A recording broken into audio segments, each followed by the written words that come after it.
Dearest love.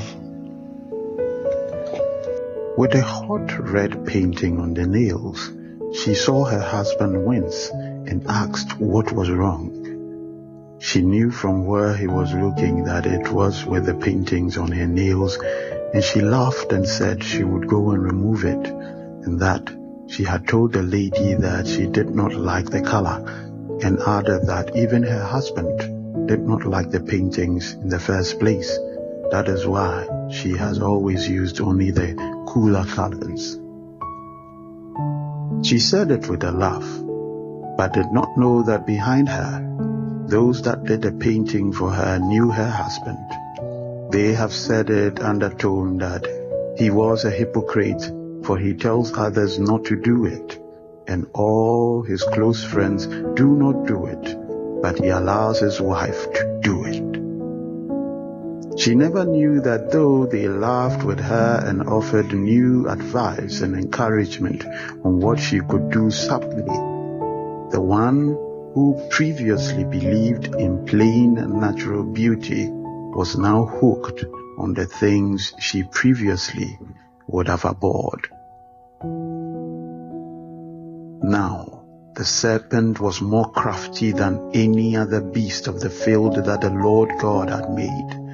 He said to the woman, "Did God actually say, 'You shall not eat of any tree in the garden'?"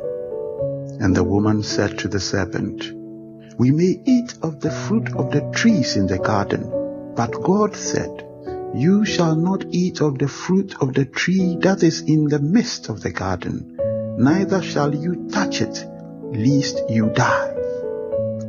But the serpent said to the woman, 'You will not surely die, for God knows that when you eat of it, your eyes will be opened, and you will be like God, knowing good and evil.' So when the woman saw that the tree was good for food, and that it was a delight to the eyes, and that the tree was to be desired to make one wise, she took of its fruit and ate, and she also gave some to her husband, who was with her, and he ate." Genesis chapter 3, verse 1 to 6. Today the deceiver is not a serpent, but the voice of many that would say, "There is nothing wrong. Everyone does it. Even your pastor does it. You are not better than them. You are better this way. That is old-fashioned." The deceiver's words are still the same. "You shall not surely die, but your eyes will be opened." For indeed, many have been made to see in the ways of the world and not the ways of the Spirit. Many have turned from righteousness to lives of lies and deceit, fornication and adultery, pride and arrogance, a semblance of religion but devoid of the power thereof.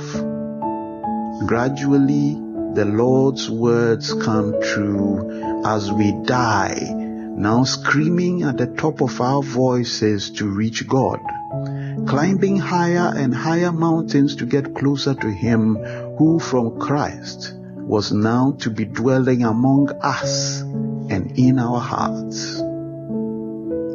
You may be wise in the ways of the world, but remember, for the wisdom of this world is nonsense in God's sight, for it is written, "He catches the wise with their own trickery." And again, the Lord knows that the thoughts of the wise are worthless. 1 Corinthians chapter 3, verse 19 to 20. Stay blessed, trust and obey, for there is no other way. K.